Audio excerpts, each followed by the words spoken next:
Halo sahabat Kompas TV, kita akan segera membahas 3 berita paling populer hari ini, hari Rabu, 8 Desember 2021. Bersama saya Edwin Chan, inilah dia Top 3 News Kompas TV. Tapi sebelum kita mulai, jangan lupa untuk subscribe YouTube channel dari Kompas TV. Sahabat Kompas TV, untuk berita yang pertama, tanggap darurat bencana Semeru, Kepala Staf Angkatan Laut memberikan bantuan alutsista. Alutsista berupa helikopter untuk mencari korban yang hilang. BPBD Kabupaten Lumajang menyebutkan korban meninggal akibat dampak guguran kubah lava Gunung Semeru mencapai 34 orang. Banjir bercampur pasir dan lumpur dari lereng Gunung Semeru juga menutup jalur menuju jembatan Geladak Perak di Desa Sumberwulu, Candipuro, Lumajang. Belasan orang yang masih dinyatakan hilang terus diupayakan tim penyelamat. Dari Sidoarjo, Kepala Staf TNI Angkatan Laut, Laksamana Yudo Margono menyebut menyiagakan alutsista, salah satu helikopter pendistribusian logistik ataupun pencarian korban yang masih hilang. Pasukan juga dikirim ke lokasi untuk memberikan trauma healing bagi anak-anak terdampak bencana Semeru. Pengamatan ini adalah menggunakan 2 heli kita. Ya, ini mudah-mudahan kita juga siapkan sewaktu-waktu BPBD minta kita dukung, karena ini memang untuk evakuasi atau kebutuhan emergensi. Pasukan sini marinir 1 batalion, dan kemarin sudah saya laporkan Panglima TNI, sewaktu-waktu digerakkan, dibutuhkan, kita siap berangkat. Ya berangkat saja, kita sudah siap. Untuk berita yang kedua, sahabat Kompas TV datang dari demo buruh, di mana buruh kembali mengadakan demo di depan Patung Kuda dan juga Balai Kota.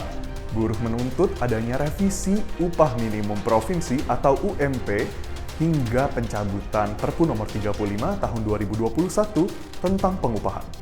Presiden Konfederasi Serikat Pekerja Indonesia (KSPI) Said Iqbal menuturkan ada 3 poin tuntutan yang diajukan pada aksi demo. Buruh meminta seluruh gubernur se-Indonesia merevisi surat keputusan terkait upah minimum. Said Iqbal juga menuturkan pemerintah pusat serta pemerintah daerah perlu tunduk dengan keputusan Mahkamah Konstitusi. Keputusan yang dimaksud adalah terkait Undang-Undang Ciptaker bersifat inkonstitusional bersyarat dengan batasan waktu revisi selama 2 tahun.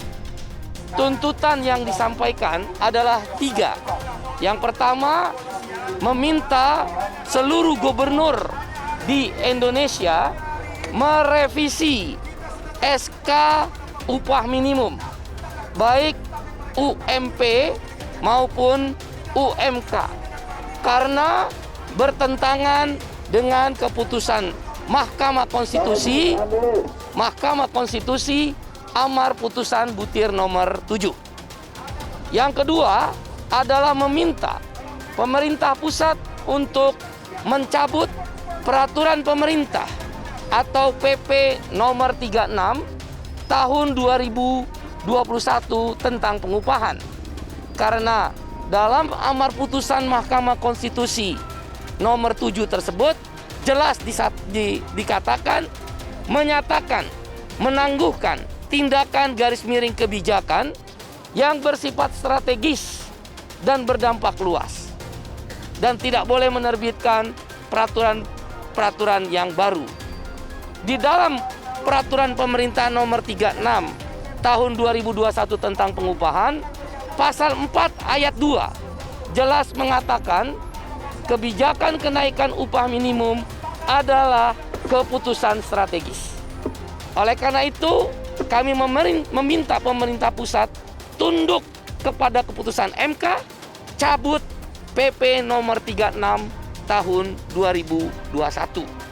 Dan yang ketiga, tuntutan kami adalah meminta pemerintah pusat daerah harus tunduk kepada keputusan Mahkamah Konstitusi yang menyatakan bahwa Undang-Undang Cipta Kerja adalah inkonstitusional bersyarat.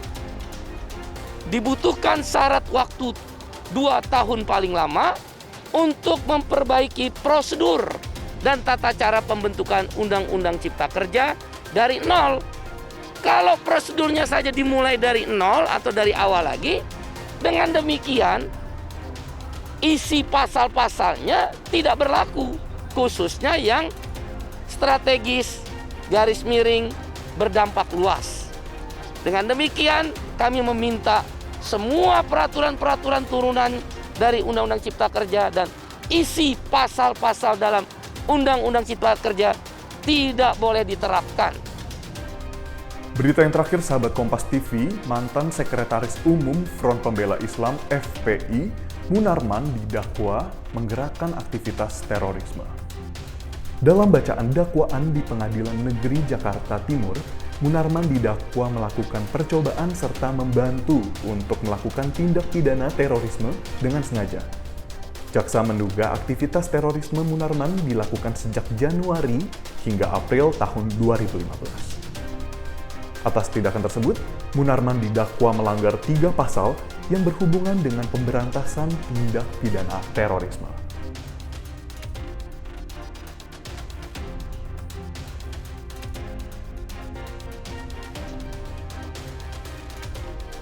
Dan itulah dia sahabat Kompas TV 3 berita paling populer hari ini. Jangan lupa untuk berikan komen, like, dan juga share berita ini kepada kerabat dan juga keluarga Anda. Sampai jumpa di Top 3 News Kompas TV berikutnya.